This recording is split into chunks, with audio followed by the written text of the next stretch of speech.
Betul atau betul? Ya betul. Dari dulu kan tidak tahu. Bahkan ada ustadz yang berceramah di televisi. Dia mengatakan bahwa agama Samawi itu agama yang berakar dari Ibrahim ada 3 katanya. Yang pertama agama Yahudi, yang kedua agama Kristen, yang ketiga agama Islam. Ini pemahaman yang betul-betul sesat. Agama Samawi, agama yang dari langit, agama dari Allah hanya satu, Islam. Nabi Isa itu sholat, Nabi Isa melaksanakan perintah sebagaimana yang dilakukan umat Islam. Qul inni Abdullahi atani al-kitab wa ja'alani nabiyyan wa ja'alani mubarakan aina ma kuntu awsani bi sholati wa zakati ma dumtu hayya. Kata Nabi Isa, saya adalah hamba Allah. Allah memberi aku kitab Injil, wa ja'alani nabiyyan, dan mengutus aku sebagai nabi, wa ja'alani mubarakan aina ma kuntu awsani bi sholati wa zakati ma dumtu hayya. Kemanapun aku pergi, kata Isa, aku adalah orang yang diberkati. Allah memerintahkanku mendirikan sholat, menunaikan zakat, ma dumtu hayya, seumur hidupku. Tapi sholat yang dilakukan oleh para nabi sebelum Nabi Muhammad tidaklah sempurna. Datang Rasulullah SAW, barulah sholat itu menjadi sempurna. Maka kita harus berkata, bukan Nabi Muhammad yang membawa Islam. Islam sudah ada sejak zaman para nabi sebelum beliau. Nabi Muhammad menyempurnakan Islam. Pada hari ini kata Allah, aku sempurnakan wahai Muhammad Islam menjadi agama. Karena semua nabi yang diutus oleh Allah itu nggak ada yang berhasil, semuanya gagal. Nah, kita dalam memperingati Maulud Nabi begini, hanya 4 persoalan yang perlu kita putar, yang selalu kita berorientasi pada 4 persoalan itu. Yang pertama ialah terkait dengan amanah. Amanah terhadap diri pribadi, amanah terhadap rumah tangga, amanah terhadap masyarakat, berbangsa, bernegara, bahkan beragama. Jujur yang kedua. Yang ketiga tablik, suka berdakwah. Dan yang keempat fatona, cerdas. Itu sifat yang melekat dalam diri Nabi kita Muhammad sallallahu alaihi wasallam. Tapi di hari-hari terakhir ini kelihatannya umat Islam ini sudah kehilangan kecerdasan. Tadi malam saya berdakwah di Sabang,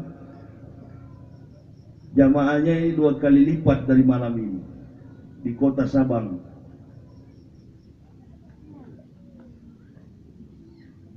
Protokol mengatakan, salah satu kecil yang mengatakan, Ustadz, ini adalah tahun politik. Saya bilang ini bukan tahun politik. Ini adalah kekacauan politik. Kenapa kacau? Karena ketidakcerdasan umat Nabi sallallahu alaihi wasallam. Indonesia ini bukan negara Islam. Indonesia ini adalah nation states, negara bangsa. Tapi Indonesia dikenal sebagai mayoritas masyarakat berpenduduk Muslim terbesar di dunia. Kalau kita hitung prediksi umat Islam di dunia, umat Islam di dunia itu cuma 1,7 miliar. Penduduk bumi ini hampir 8 miliar. Berarti secara global kita umat Islam ini persentasenya sedikit. Indonesia satu-satunya negara terbesar berpenduduk Muslim terbesar di dunia. Tapi sayang, seribu sayang, keislaman di Indonesia ini mulai terkikis, mulai terjadi degradasi iman dari tingkat pejabat, ulama sampai kepada masyarakat. Maka kita wajib untuk melaksanakan Maulud Nabi setiap tahun. Kenapa? Karena untuk melihat napak tilas bagaimana sifat dan karakter, bagaimana akhlak dan moralitas yang melekat pada diri Nabi Muhammad Sallallahu Alaihi Wasallam. Kita sekarang ini umat Islam hidup saling curiga, diadu domba. Tidak tenang lagi kita sekarang ini, dari elit-elit politik di atas sampai ke bawah, saling curiga. Nabi Sallallahu Alaihi Wasallam kiwamud dunya bi arba'ati asar. Tertibnya dunia, kata Rasulullah, karena 4 perkara. Yang pertama, bi ilmi ulama'i, ilmu para ulama. Dengan ilmu para ulama. Bagaimana dunia mau tertib, ulama sendiri saja berpolitik? Pecah umat. Jangan dibilang tidak. Karena Pak Ma'ruf Amin berpolitik jadi cawapres, kita umat Islam terpecah belah. Betul atau betul? Betul. Memang betul. Apakah Bapak bersedia jadi cawapres? Oh, siap. Jangan, tidak boleh. Ulama, umaro adalah mitra seperjalanan untuk mencapai cita-cita negara. Kalau dalam pertandingan, ulama dan umaro ini wasit. Di mana-mana pertandingan, kalau wasit turun ke lapangan, kacau. Itu kata Nabi, bi ilmi ulama'i. Kenapa ilmu para ulama? La bi ilmi ulama'i la halaka jahilun. Tidak ada ilmu para ulama, maka binasalah orang-orang bodoh.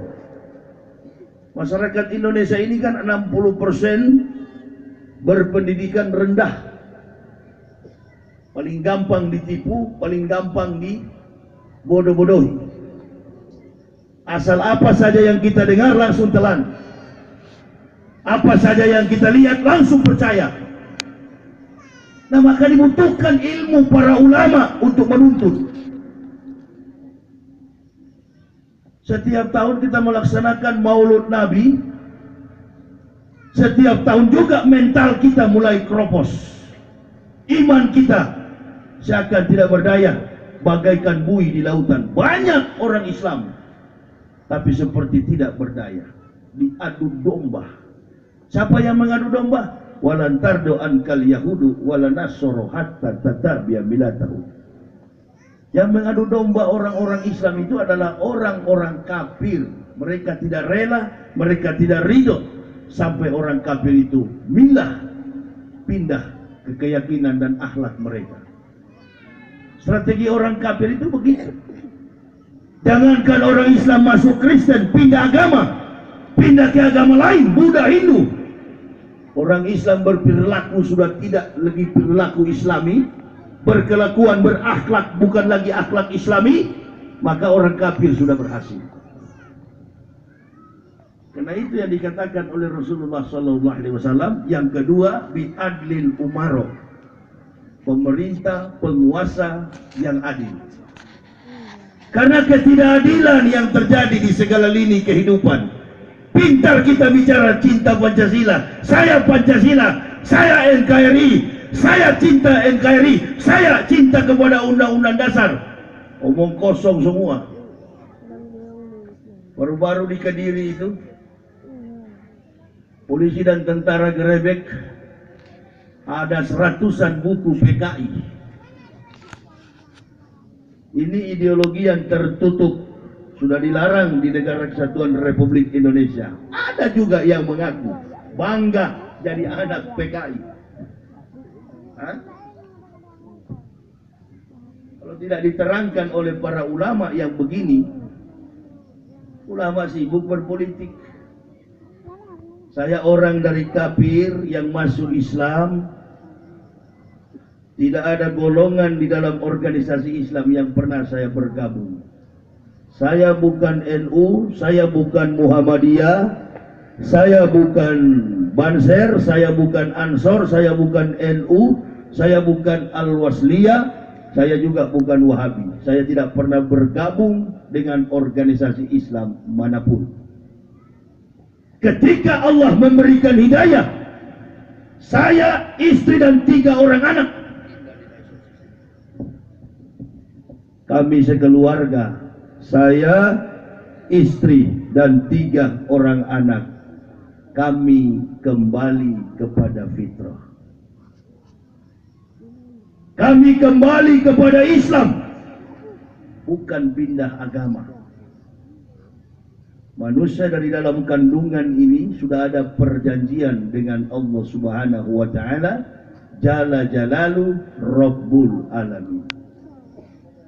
Orang dari kafir yang masuk Islam bukan pindah agama. Mereka kembali kepada fitrah. Karena siapapun manusia ketika di dalam rahim ibunya, dia sudah berjanji di hadapan Allah. Alastu bi rabbikum qalu bala syahidna. Allah berfirman kepada bayi yang ada di dalam kandungan ketika dikandung ibunya 120 hari.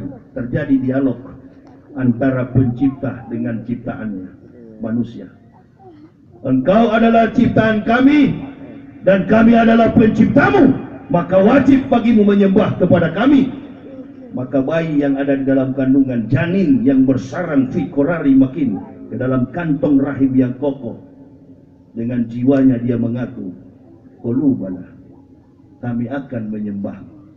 Turunlah ayat, wa ma khalaqtul jinna wal insa illa liya'budun. Hak mendasar yang melekat pada manusia, hak yang paling kuat, hak yang paling suci yang melekat pada manusia adalah fitrah.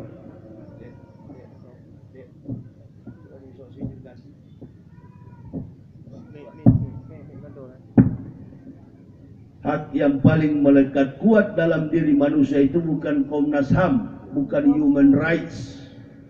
Hak yang melekat kuat dalam diri manusia itu adalah fitrah. Nanti kalau ibu-ibu pulang pengajian ini, di luar sana berjumpa dengan wanita yang bukan beragama Islam, lalu dia mengandung kandungannya sudah 4 bulan, ibunya itu bukan Islam, kafir, tapi bayi yang ada di dalam kandungannya ini adalah fitrah, adalah Islam. Begitu bayinya lahir, di tengah komunitas orang Islam dia jadi Muslim, di tengah komunitas Kristen dia jadi Kristen, di tengah komunitas Hindu dia jadi Hindu, di tengah komunitas Yahudi dia jadi Yahudi, Majusi jadi Majusi, Hindu jadi Hindu. Tetapi dari dalam kandungan semua manusia itu adalah fitrah. Makanya saya tidak pernah mengaku bahwa kami pindah agama. Enggak. Kami sekeluarga kembali kepada fitrah, pulang kepada kebenaran. Dengan cara apa? Mendapat hidayah petunjuk dari Allah itu bukanlah mudah. Ibu bapak begitu lahir langsung Islam. Makanya mohon maaf, terkadang pandang enteng dengan Islam. Ada yang sudah beragama Islam mau dibayar jadi munafik.